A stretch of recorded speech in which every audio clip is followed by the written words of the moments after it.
So, welcome everyone back to Studio Visits with JAMAR Nicholas. I'm JAMAR Nicholas. I am a graphic novelist and also a proud chapter member of the Philadelphia branch of the NCS. Hello to all my cheesesteak loving friends out there. I'm very excited to bring you a really interesting conversation with a hero of mine and probably to a lot of you out there. Acclaimed animator Bill Plympton is with me this morning, and we're going to give you guys a quick 15-minute video an interview, and we're going to talk to Bill a little bit about his beginnings and some really good advice he may have gotten at some point in his career. And I hope you enjoy it. I'm very excited to talk with him. So let's bring him on screen. Hey, Bill. Good morning. How are you today? Good morning. I'm fantastic. I have my coffee. Everything's great in the world. That's a go. Yeah. Good. I love your studio. It looks pretty cool. Thank you. You know what? The best thing they invented in the last 25 years are LED lights. Ah, yeah. So I could change it to my mood. I'm feeling purple today. I'm feeling purple today. That's great. So thanks so much for coming on with this, Bill. I know all the NCS members are really excited to learn a little bit more about you and also to celebrate you. So, Bill, where are you in the world? I live in New York City. I was born in Oregon, Oregon City, Oregon. And when I graduated from college, I knew I wanted to get into the big time illustration. I actually really wanted to be in animation, but animation was dying at that point. So I moved to New York City.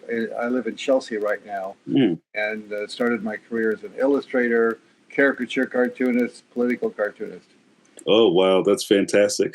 And I think, there might be a lot of people who don't know about your kind of like your beginnings. And I think that's really interesting as, especially with us creatives who have kind of made a name for ourselves doing one specific type of creative.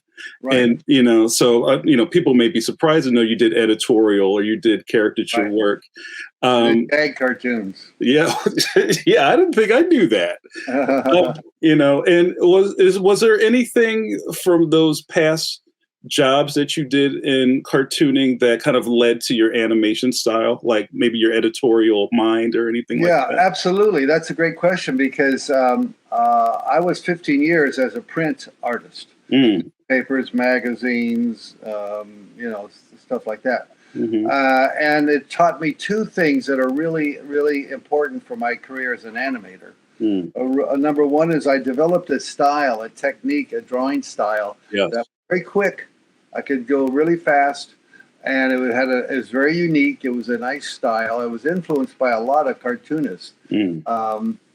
Bleckman, Milton Glaser, Brad Holland, Goya, people like that. So it's real sketchy, kind of loose thing.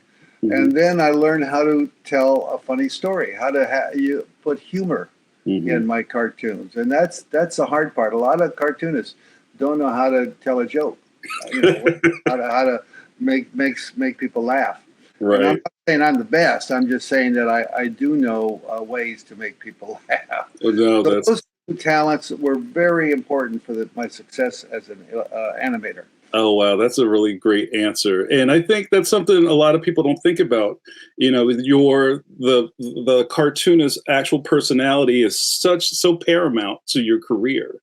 And it's funny when I've run into not funny cartoonists, like, how does that work? Yeah, it's interesting.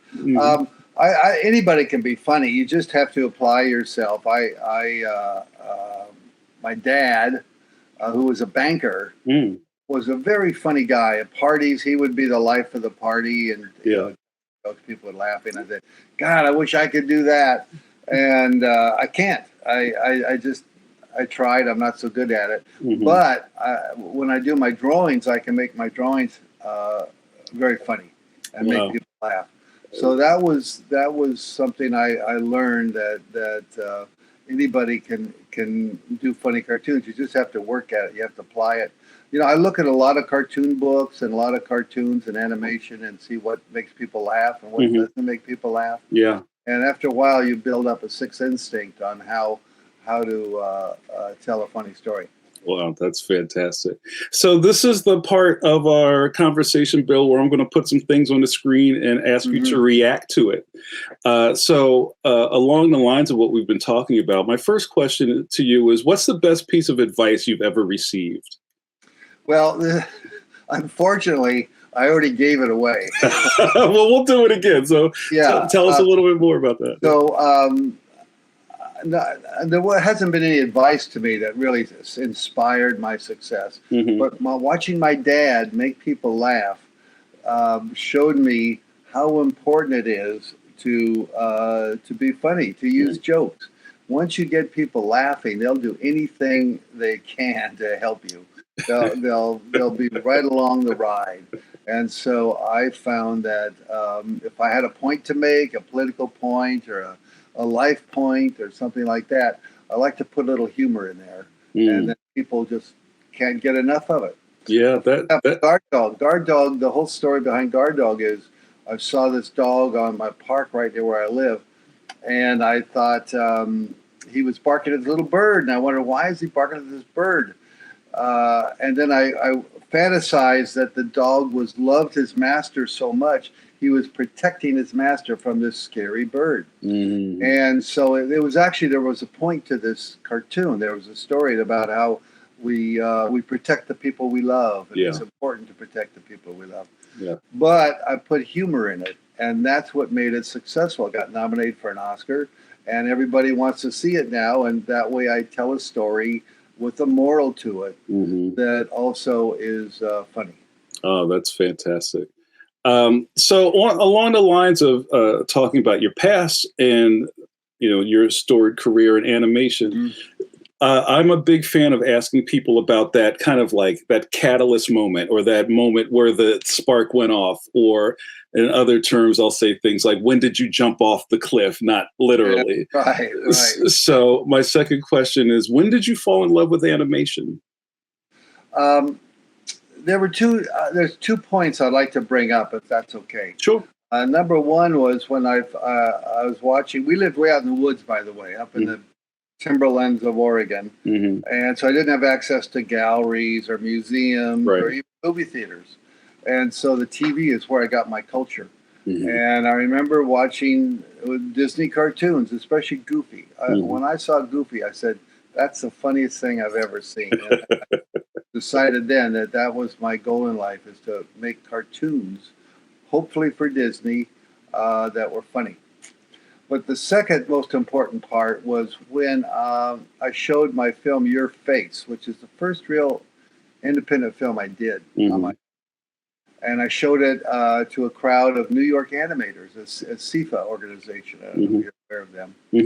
And it was a stupid film. I don't know if you've seen it or not, but it's a really goofball film. There's no plot. There's no editing. There's one character singing a really bad song, a really goofy song.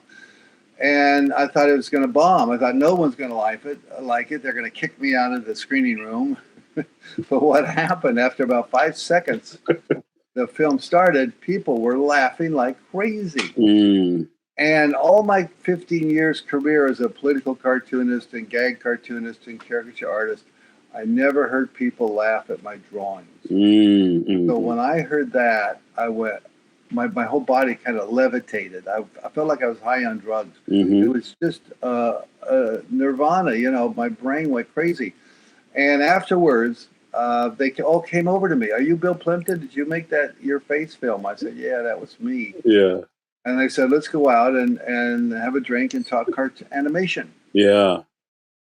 I finally get connected to animation. I was about 38, 39, something like that. So I was halfway through my career.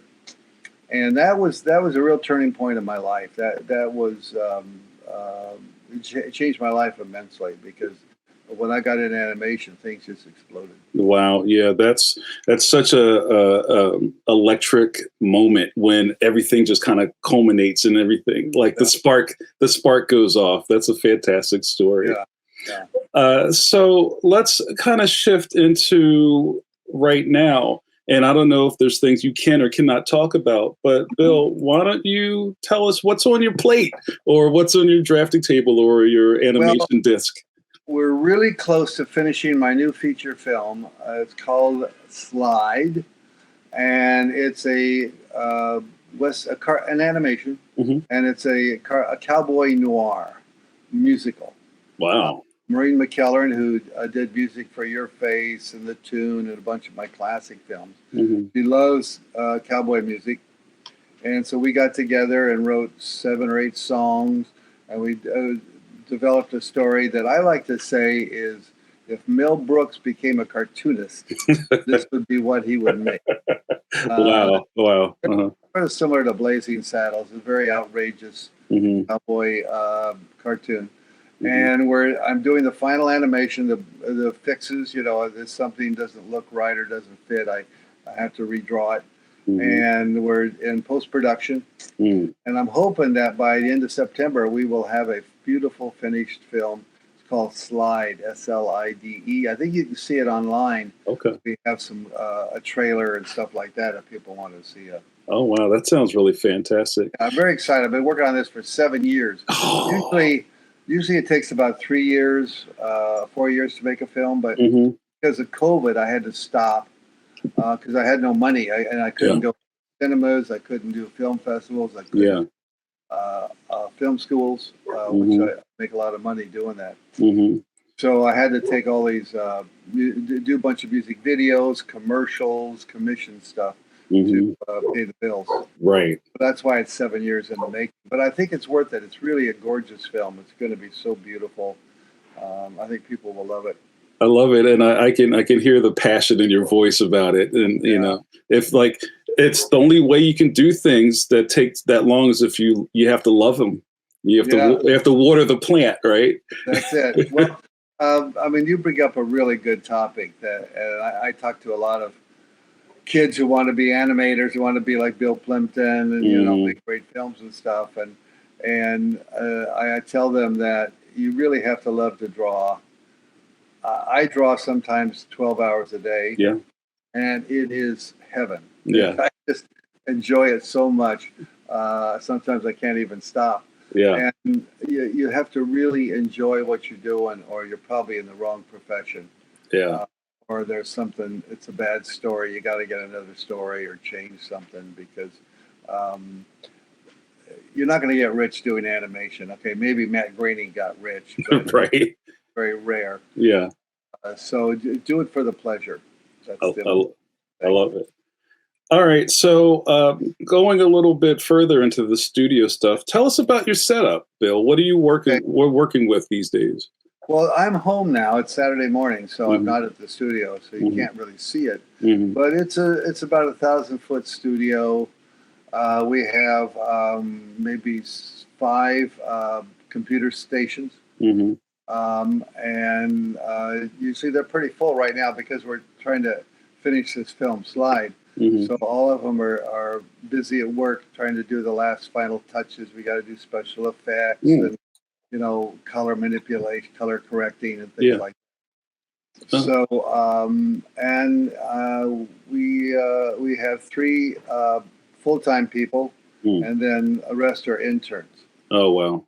And I love interns. They save my ass because they're really good workers. They want to learn the process.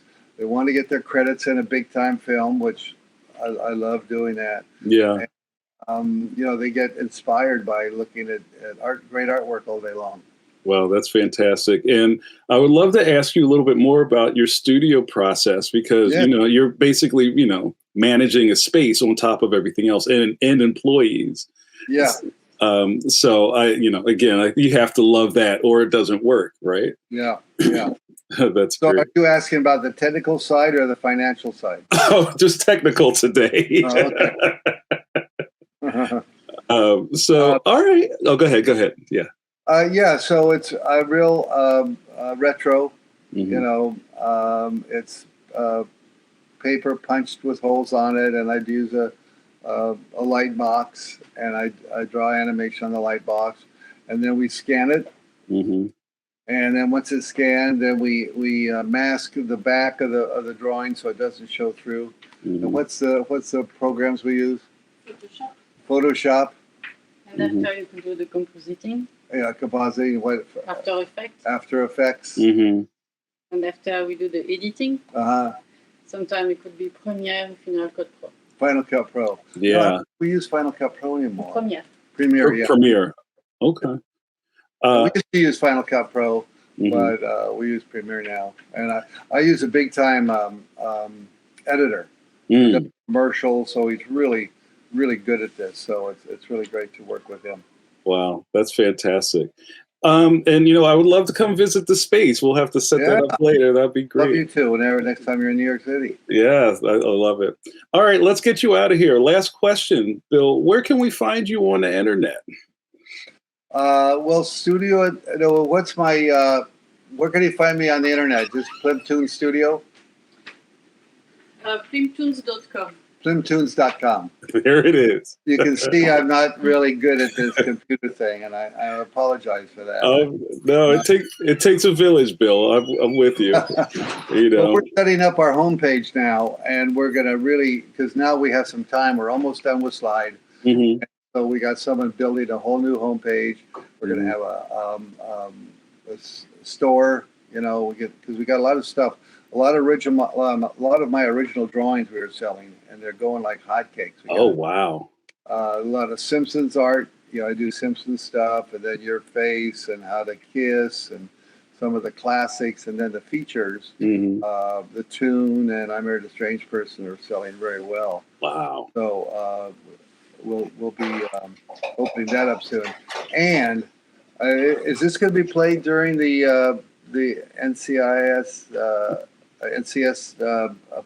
ceremonies? Well, it'll be played at our open house. Yeah. Open house. Yeah. I will be bringing some of the artwork to the ceremonies. Oh, okay. For the Rubens, so you'll be at the Rubens. Yeah, the Rubens. Sorry. Oh, very cool. Yeah. People, if they want to look at the drawings and see what the original art on paper looks like, they can check it out, and they will be for sale if people want to purchase them. One interesting facet of my career is that I still do it on paper, drawings on paper. Yes. Come into my studio, you'll see boxes all over the wall, against the wall, stacked to the ceiling, and they're all drawings from eight animated feature films, 9 animated feature shorts. And fortunately, a lot of the films now being made, Pixar and things like that, there's no paper. They're paperless films. Yeah. So you can't really get that artwork, but you can get my artwork and frame it and put it on a wall, and it's real, the real deal. Wow. The drawings that were in the film. So it's sort of a blessing in a way. My ignorance is kind of Well, Bill, I will see you at the Rubens, and I think I'll bring my checkbook. I'd love to see you. Well, Bill, thanks so much for giving us your morning, and I really appreciate speaking with you. I know all the NCS members are going to really devour this interview. Well, one question I want to know is, how the hell did you guys vote me this award? I do animation, and I was a cartoon. Actually, I still do cartoons. I just did the Woodstock poster and like that. But I'm primarily an animator. But I want to thank you. I don't know if you voted for me or not, but whoever voted for me, I want to thank him, because this is a truly great honor. I used to come to a lot of NCS meetings, and a lot of people are NCS, so. It's a real honor, and I'm very proud to be given this thrilling event. Well, congratulations. It's well deserved, Bill. Thank you so much. All right. We'll see you on the other side. Thank you so much, Bill. All right. Take care. Bye-bye. Bye.